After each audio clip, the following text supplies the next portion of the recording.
Dukungan, poin inti.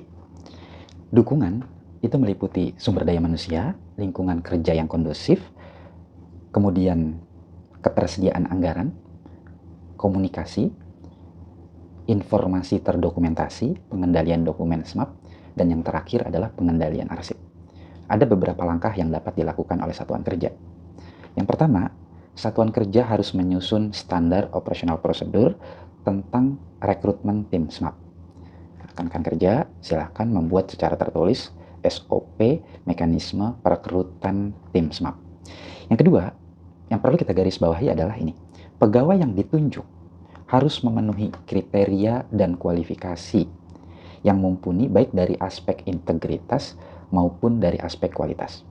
Apa tujuannya? Agar karyawan yang ditunjuk sebagai tim SMAP adalah anggota yang benar-benar memiliki kompetensi, tidak sembarangan, tidak asal tunjuk, tetapi ada alasan mengapa orang tersebut ditunjuk.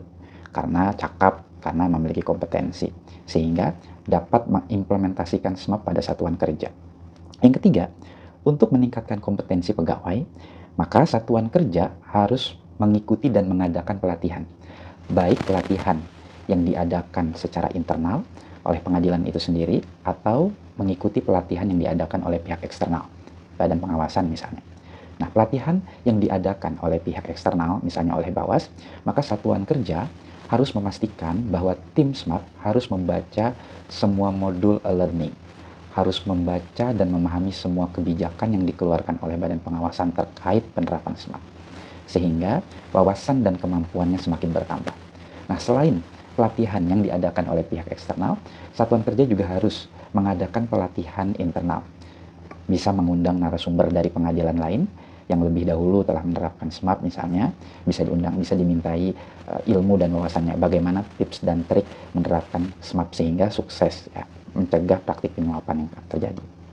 Setiap lingkungan kerja harus memastikan bahwa lingkungan di dalam kantor itu harus kondusif. Satuan kerja dapat membuat instruksi larangan berupa interaksi antar pegawai dengan pihak berperkara, antara hakim dengan pihak berperkara, atau PP dengan pihak berperkara. Itu harus ada instruksi larangan. Atau bisa juga dengan instruksi larangan menerima tamu pada saat jam kerja. Jadi jika ada tamu yang berkepentingan langsung dengan masalah perkara, harus diatur bagaimana mekanismenya. Tidak boleh menerima tamu di ruang terbuka, apalagi hanya satu pihak, sehingga menimbulkan kesan memihak misalnya. Nah, itu harus ada instruksi yang jelas ya terkait larangan-larangan tersebut. Yang kelima, dokumentasi kegiatan SMAP itu meliputi manual SMAP, sasaran dan program SMAP, SOP dan dokumen pendukung. Dan yang terakhir, langkahnya adalah satuan kerja perlu menyusun SOP pengendalian dokumen SMAP.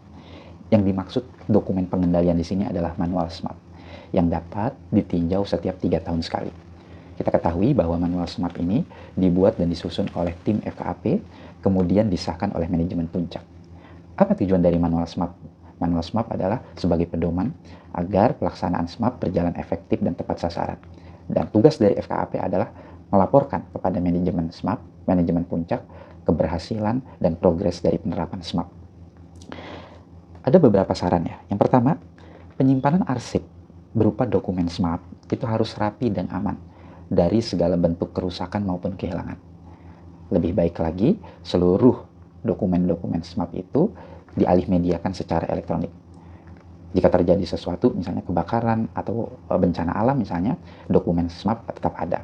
Yang kedua, satuan kerja, nah ini, tidak terjebak kepada pemenuhan dokumen semata, tetapi lebih kepada aksi nyata yang sudah dilakukan dalam praktik penyuapan.